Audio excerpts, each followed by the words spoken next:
Hi, we're in the greenhouse again here over at Unity Gardens, and we're going to talk a little bit about tomato maintenance. So these are some of our tomato plants that we put into our greenhouse. So this one's about 3 foot tall. So you know you can never underestimate tomatoes. They're going to grow and grow and grow. So in our greenhouse, what we do is we actually tie them up with a string from up high. Now, if you don't have a greenhouse and you're not growing your tomatoes in the greenhouse, you could actually do like a clothesline type thing where you actually have a wire going above the tomatoes, and then you can run strings down tomatoes. So that's one way to tie them. And basically you can get a piece of string and then you can continually just weave it around the tomato as it grows up, and tomatoes will get 6 or 8 feet tall.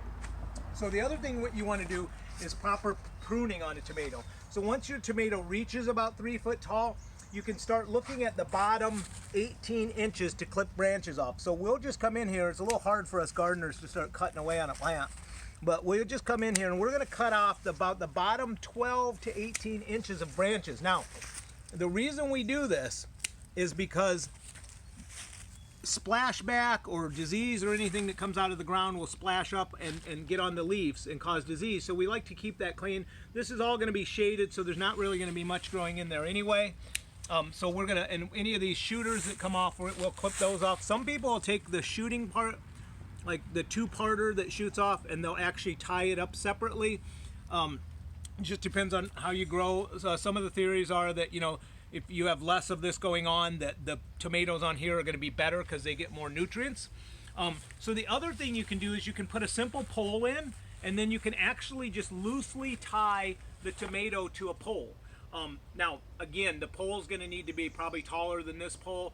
A 6 foot, something sticking, protruding 6 foot out of the ground is probably a pretty safe bet. You can also buy tomato cages, which are sort of my nemesis. I don't really like them. They don't seem to work that well.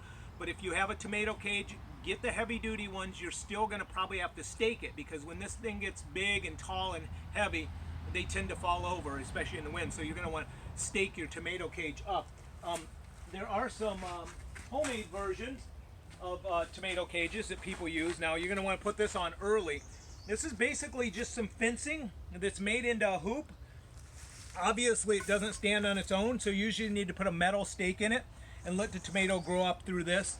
And you can kind of weave it out depending on what kind of fencing you get. If it's got big holes, you can kind of weave some of the leaves out of that. But that's pretty much your tomato pruning. There's one more thing on here that I can show you. Now, I don't take a lot of time and do this, but depending on how many tomatoes you have, one of the maintenance things on a tomato is that this will be the main branch coming out, and this in here is a sucker. And so you can clip the sucker off. Now, the funny thing about this sucker, you can actually stick it in dirt and grow a new tomato plant out of it, typically. But the suckers, they call them suckers, or they call them side branches, I believe. But they call them that because basically they're sucking out the life, sucking nutrients out, and they're not useful. They're not going to put on tomatoes.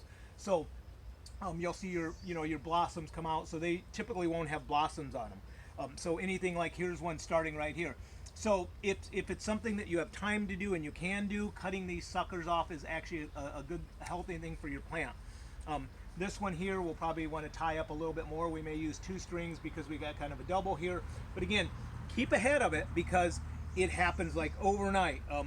Last week we looked at these, they weren't ready to be tied up. This week they're ready to be tied up. And that's the start on that one.